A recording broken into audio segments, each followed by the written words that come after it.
Alright guys, here's an album cover coming at you with another game from the ACM Starcraft 2 Double Elimination Tournament. This is round 3 of the winner's bracket, and we have Gangle spawning on the bottom side of Desert Oasis, and we have Supak, the green Protoss, spawning on the north side. So I did actually find out that there is one Zerg player in this entire tournament, and so I made sure to try to cast his game just as much as I can, because I think in this tournament mostly we have a lot of Terran and a couple Protoss, but then like I said, Gangle is the only Zerg, so it's nice to see another Zerg player. One thing I do want to mention is the sponsors for this tournament. Right here I have written down Navigus. They helped generally with the overall tournament. They helped donate several door prizes, and they also helped with the winner's bracket huge wall poster. So thanks to Navigus. Go check them out. So alright, we have Gangle. Looks like he's going for a 10 pull. Then well, looks like he doesn't have his Overlord building quite yet. So yep, there goes. So 10 pull Overlord. So definitely an aggressive build. And Supak going to go ahead and throw down his first gateway.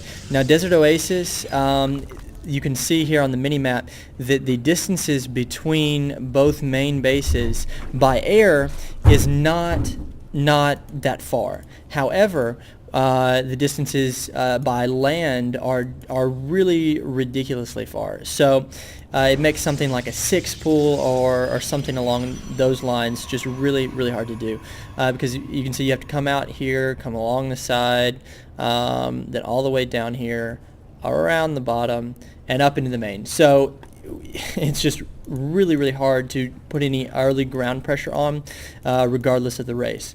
So you can see now Gangle coming out with 2 Zerglings and getting his queen up. So no gas yet, which means he's either going to go for a fast expansion or taking out this probe, or mainly Zergling and 1 extractor now here going up, so we could see some roaches as well, but probably not going to be fast hacking. Alright, so Supak did go ahead and get his assimilator down here, but he is just now using it, still chrono boosting probes. So also something to note is Supak did completely seal off his front gate, so feels the pressure from the Zerg already, and is going to make sure he's not going to be run by. Go ahead and throw up a photon cannon here as well. So definitely going to make sure he's not going to be caught off guard with his gate open. So these 2 Zerglings coming in here, and I thought they were going to go over the Zelnaga watchtowers, but I was wrong, and actually got the Zealot here on the inside of his base instead of on the outside. So he's not really going to be able to do much of anything in there. This cannon is going to take down these Zerglings like nobody's business. 2-shotting both of those. So we've got this pylon out here, very good to keep your borders, be able to know your entire main and what's going on in your entire main, because an Overlord could sit right up here and Nidus Worm right in here, and if you don't have proper pylon placement and you don't have vision of your entire base, you are not going to be able to spot that. And we do see a Roach Warren and good queen micro there going to inject larvae just as soon as those larvae pop out. So he's got a little bit too much gas right now, but maybe we'll see him tech up with that or get Zergling speed. So yeah, let's see, Supak hasn't, okay, he's gonna try to hide his cybernetics core a little bit, and get another cannon. So he's playing very defensively right now. He's I would say gonna go for a warp gate tech, but no, instead he's going to go for Stargate right now. So like I said, usually with Protoss, what they like to do is just send in a couple, or maybe even just 1 Void Ray kind of early. And a lot of times you can attack these gas structures right here, or whatever race you are here, you can attack, and that, of course, it goes for up here too, if the Protoss is on the bottom position. But you can usually charge up on these gas structures and then just plow through these drones. So look at the production tab. He is going to expand here. I think that's a good call, because Supak is, of course, playing so defensively. And I think, let's see. Dangle might have just realized that he did something. He says he's dumb. I'm not sure what that was for. Maybe for the fact that he completely walled himself in. I'm not sure. I'll give him credit and say that was on purpose, but never know. Going ahead and chrono boosting this Void Ray out and getting another Stargate, so we could see, yep, there's another Void Ray out. Okay, Supak's not using hotkeys, and that's why he feels dumb. So, anyway, sorry about that. Gangle is now Lair Tech. It'd be interesting to see some Mutalisks right now. Mutalisks are great for harass on this map, as are Phoenix. Phoenix will just eat up these Overlords, and unless you really have the ability to protect your Overlords, you can be in a really bad position to get supply blocked very easily as Zerg. So we're not going to see, it looks like Mutalisks just yet. We're going for a Hydralisk Den, which is going to be great to defend against these Void Rays. This Void Ray is going to charge up on that gas and then just take this Queen down, but these Hydralisks come out right in time, going to take that down, and losing a Void Ray unnecessarily.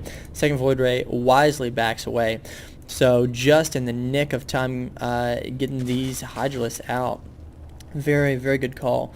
And you can see he is getting this upgrade for the grooved spines, which increases the Hydralisk range from 5 to 6. And this, see what I mean? Air units can really just abuse and pick on these Overlords. I don't know why he didn't choose to take out that Overlord, but he definitely could have. Maybe just using these for scouting purposes. But we can see at the income tab that Gangle is ahead by eight drones here. So he is going to enjoy that nice economic advantage. And right now he's got, his Queen's about to come out, but against 2 Void Rays, this Queen is not going to fare well. Not sure why these Void Rays are backing off. Oh, of course, these Hydralisks are coming in here, and we'll be able to clean up these Void Rays if they don't escape. Pulling away his drones, I don't think he lost very many drones at all there. And right now, Supak is not doing good with his units right now. Basically, he's lost almost every Void Ray that he has, and these Phoenix are coming in, but they're not going to be able to do anything, even if they were to pick up these Hydralisks. You got a Spore Crawler here, and just not going to be able to do what he needs to do. Although I feel like Supak really needs to harass as much as he can with these Phoenix that are so fast. They can take out some of these Overlords and really put Gangle in a position where he has to be very defensive right now instead of Supak being defensive. And if he can do that, then Supak can expand and do what he needs to do. But he is getting a Warp Prism, so I think that's going to definitely increase his mobility since he is still completely walled in. If you look at the army, he really just doesn't have that many units. 2 Zealots, Void Ray, and 2 Phoenix. So he's behind on workers too. So Supak is really not in the best position. And right now he needs to make something happen, because if he doesn't, and Gangle is just allowed to keep expanding, it's not going to be good. Anytime you're playing against a Zerg, you turtle, whether you're Terran or Protoss or even another Zerg, and you're not offensive at all, and you just let them have map control, and you let them do whatever they want. Look, Gangle is again expanding another time. If you just let him do this, then you're going to fall behind. It's going to be impossible to keep up. Now Supak is going to be able to see this expansion, and with that Warp Prism, he might be able to send that Warp Prism down there, warp in some units, and try to take that out. Yeah, and he does have these warp gates, so that's good. Getting another forge, I guess, for double upgrades, but he hasn't gotten any upgrades on his first forge, so I'm not exactly sure the reasoning behind that. But these Hydralisks are going to come in and force these Phoenix away. I'm going to go ahead, and by the time this hatchery needs to go ahead and hatch to spawn there, Hydralisks, 25 Hydralisks, that is a lot of Hydralisks that these Phoenix are just not going to be able to fight at all, really. And just little things like this, if you can kill that Overlord, if you can make sure that you don't allow your opponent to hold the watchtowers for too long by taking out just these little Zerglings like this.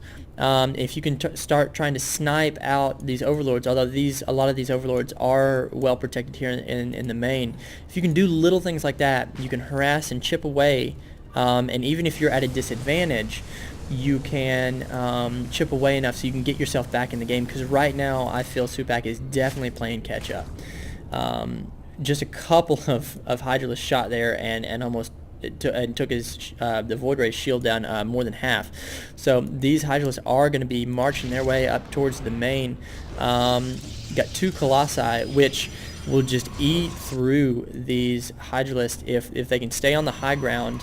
And he did get Thermal Lance upgrade, so he is going to be able to just sit here on the high ground and just melt away at these Hydralisks, because Hydralisks are very strong, but at the same time they do a lot of damage, but they only have 80 HP, so they can really fall victim, especially when you're just moving them like this in a straight line.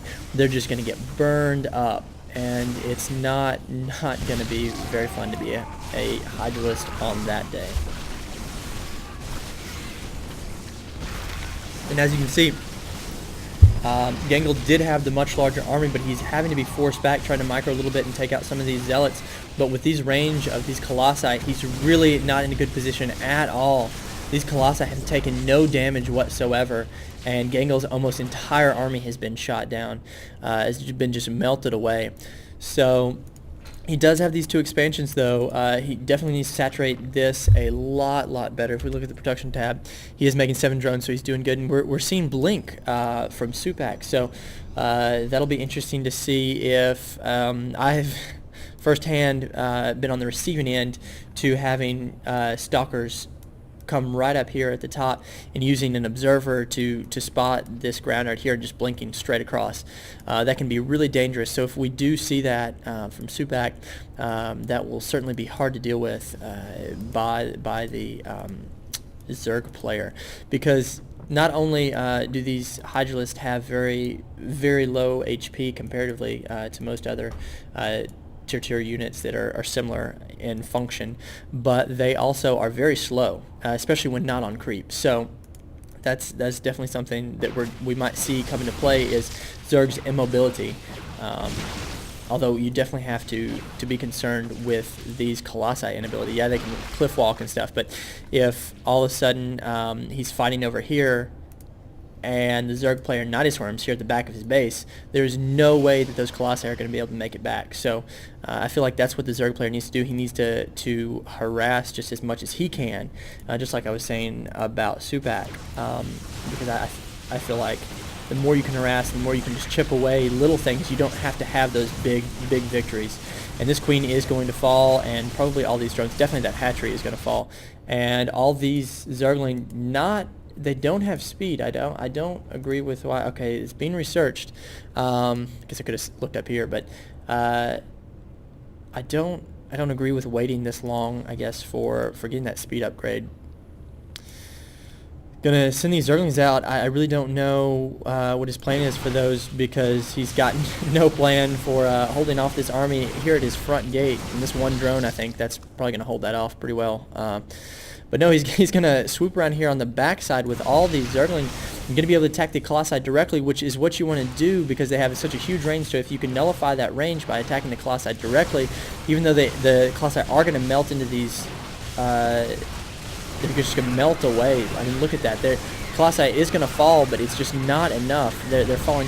The Zerglings are falling so quickly to these lasers. They're melting away. And this fast expansion that Gangle did have is really just not gonna do much for him at all. And Gangle complaining about the game, and it looks like Gangle is not going to be able to hold off this final attack, although he's not GG'd yet. I really don't see what else he can do. Gangle is not mining. Wow, all those drones stacked together right there. Yep. And then he does finally GG. So, well, alright, we're going on to round 2. Gangle will pick the next round in the ACM Starcraft 2 Double Elimination Tournament. I'll see you then. An album cover signing off.